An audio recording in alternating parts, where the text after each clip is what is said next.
Welcome back. Well, we're back at the Lyric Theatre this evening where you've witnessed two world-renowned sopranos, Sibongile Khumalo and Yende, performing a duet known as the Flower Duet. Well, standing by to give us more details on what's coming up and also just a recap of what we have just seen is eNCA's Matuba Mahlatjie. Matuba, what a beautiful, for lack of a better word, what a memorable first part of the show.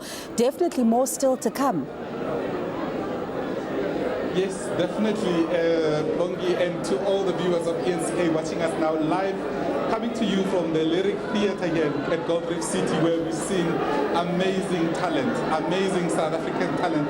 There were just too many highlights, Bongi, and I want to tell you, let's start with Tumi, who's the self-taught pianist who blew everybody away with his skills, which was just amazing. And I saw on social media people claiming him, some saying he's from Mawopane, some saying he's from Garangua, but it's good that people want to be associated with such talent. And then came the performance that everybody was waiting for, which is not the ultimate performance of the night, but Sibongile Khumalo and Yende performing Lakme, or the Flower Duet as many know it, and which was just amazing. It was just beautiful. So two sopranos, and both of them, the other one being a lyric soprano, the other one being a mezzo soprano, both played their parts so well. It was a beautiful contrast, Bongi, when it comes to the Flower Duet. And something also that happened in this segment of the show is what was called the Crucifixion. It was done in Chitsonga, and it was written by a man who is here, Leslie Nkuna. Leslie Nkuna is in his late 70s now. I can't find him, but we'll probably talk to him before the end of the night. That same music was written in tonic solfa, but his son, who's also a musician, transcribed it for the orchestra. He basically orchestrated the music, and if you watched, he was the one who was singing the tenor part of that Crucifixion tonight, Bongi. The Crucifixion, if anybody knows choral music, the most famous Crucifixion is by John Steiner. When you go to shows, when they say they sing the Crucifixion, you'll only hear John Steiner.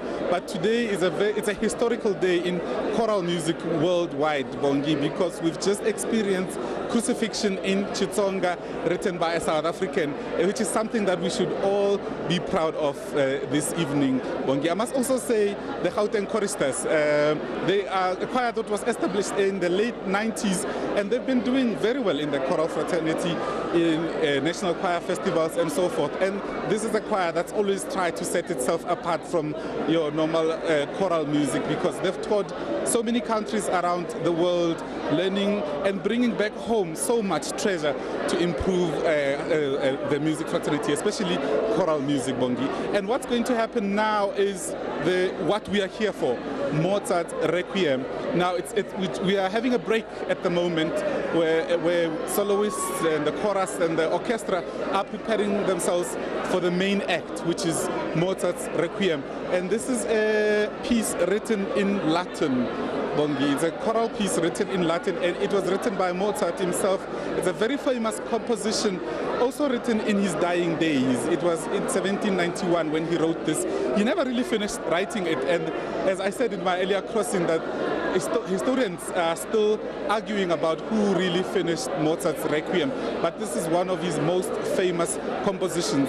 And I don't know if we'll ever hear of anybody who's done anything in 1791 and people will be still doing things that he did back then. So today we are in for a treat from a very special composer in classical music, Bongi. And Matuba, of course, you talk about such, a memorable show. One thing that is going to go down in history and is memorable for Yende is having to perform alongside Sibongile Khumalo.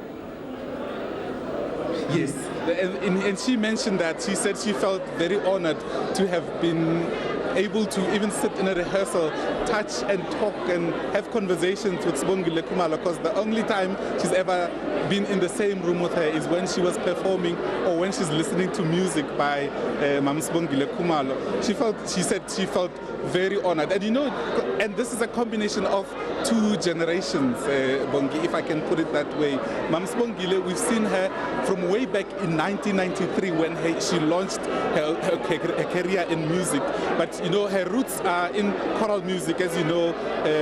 Her parents, Kabi and Grace Ngoma, were our social and community activists from Soweto who we know in the choral music fraternity, and that's where Mam Sibongile Khumalo comes from, and she made her career and she evolved in the music industry, and that's why there's so much respect for her, even from the likes of Yende, somebody who's at the height of her career right now, because she's a world-renowned soprano, Bongiwe.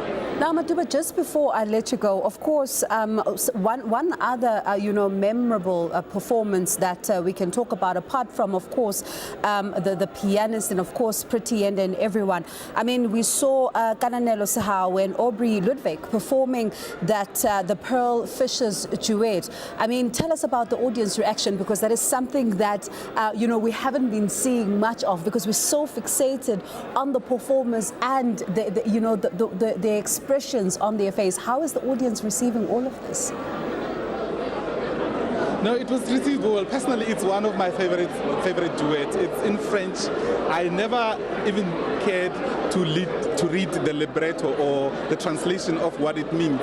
But from the singing and the tone and the actions, you can tell that these are two men that are in wonder about something, who are in amazement. So the Pearl Fishers is one of the most special arias you'll ever find in the whole world. If you're going to buy a CD that has opera arias in it, or duets, and so forth, you'll always find the Pearl Fishers.